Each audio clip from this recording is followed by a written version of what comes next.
대장동 개발 특혜 의혹의 핵심 인물이죠. 천화동인 4호 소유주 남욱 변호사가 오늘 새벽에 인천국제공항에 도착하자마자 검찰에 체포됐습니다. 검찰은 곧바로 남 변호사를 상대로 강도 높은 조사를 벌인 뒤에 48시간 안에 구속영장을 청구할 것으로 보입니다. 검찰청에 취재기자 나가 있는데요. 연결하겠습니다. 나인 기자. 네, 서울중앙지검입니다. 네, 남 변호사 귀국 직후에 공항에서 체포됐는데요. 지금 그곳 검찰청사에서 조사를 받고 있는 건가요?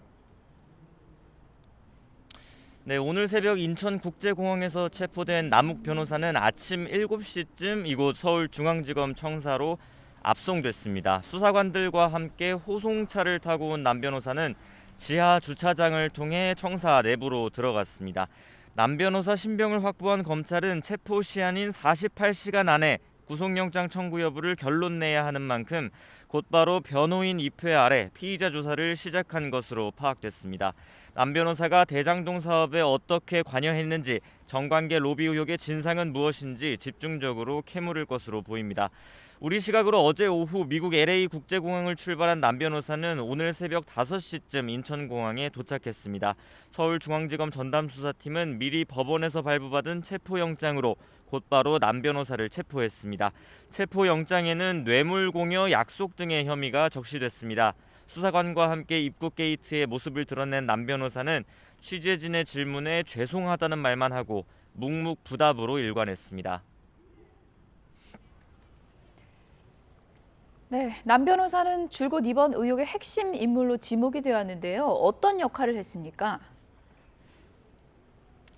네, 남 변호사는 이미 구속된 유동규 전 성남도시개발공사 기획본부장과 화천대유 대주주 김만배 씨, 그리고 이번 의혹이 불거지자 검찰에 녹취록을 제출한 천화동인 5호 소유주 정영학 회계사와 함께 대장동 의혹 핵심 4인방으로 꼽힙니다.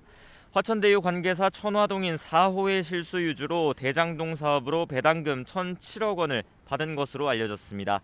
지난 2009년 무렵 대장동 사업이 민간 주도로 추진될 때부터 발을 담갔고 당시 금품 로비 의혹으로 6년 전 구속 기소됐지만 무죄 판결을 받았습니다. 이후 남 변호사는 대장동 개발 사업이 민관 합동 방식으로 바뀐 뒤 경영자문업체 키넨파트너스를 통해 최기원 SK행복나눔재단 이사장에게서 화천대유 초기 투자금을 끌어오는 데도 주도적 역할을 한 것으로 알려졌습니다. 또 대장동 사업자 심사에 직접 참여했던 정모 변호사를 성남도시개발공사에 추천하기도 했습니다. 검찰은 이런 남 변호사가 김만배 씨나 정영학 회계사 등과 함께 대장동 개발 전반에 관여했다고 보고 있습니다. 체포영장에 뇌물공여 약속 혐의를 적시한 것을 보면 김만배 씨 등과 공모해 유동규 전 본부장에게 금품을 주기로 하고 특혜를 받았다고 의심하는 것으로 보입니다. 자진 귀국한 모양새를 취했지만 지난달 특혜 로비 의혹이 불거지자 미국으로 잠적한 점 등을 보면 도주나 증거인멸 우려도 있다는 게 검찰 판단입니다. 다만 남 변호사는 앞서 언론 인터뷰 등에서 줄곧 이른바 정영학 녹취록에 등장하는 내용이 맞을 거라면서도 자신은 김만배 씨가 어떤 일을 했는지 모른다는 입장을 내비쳤습니다. 관련자들의 진술이 계속 엇갈리는 상황에서 검찰이 남 변호사를 상대로 의혹의 진상을 파악할 수 있을지 주목됩니다.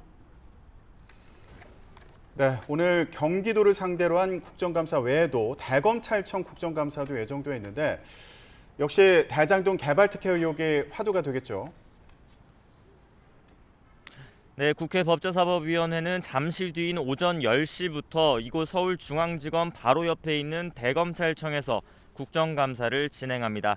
김호수 검찰총장이 취임한 뒤 첫 대검찰청 국감입니다.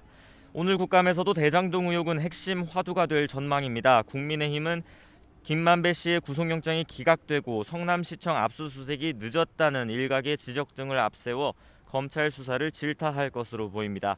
김호수 총장이 취임 전 성남시에서 고문 변호사를 맡았던 사실 역시 도마 위에 올릴 것으로 예상됩니다. 반면 여권은 역시 윤석열 전 총장 재직 당시 검찰의 고발사주 의혹을 겨냥할 것으로 보입니다. 여기에 지난해 이른바 재판부 분석문건 작성을 지시했다는 이유 등으로 윤 전 총장을 징계한 법무부 처분이 적법했다는 최근 법원 판결까지 더해 대검찰청 수사정보정책관실 폐지 문제도 거론할 것으로 보입니다. 지금까지 서울중앙지검에서 전해드렸습니다.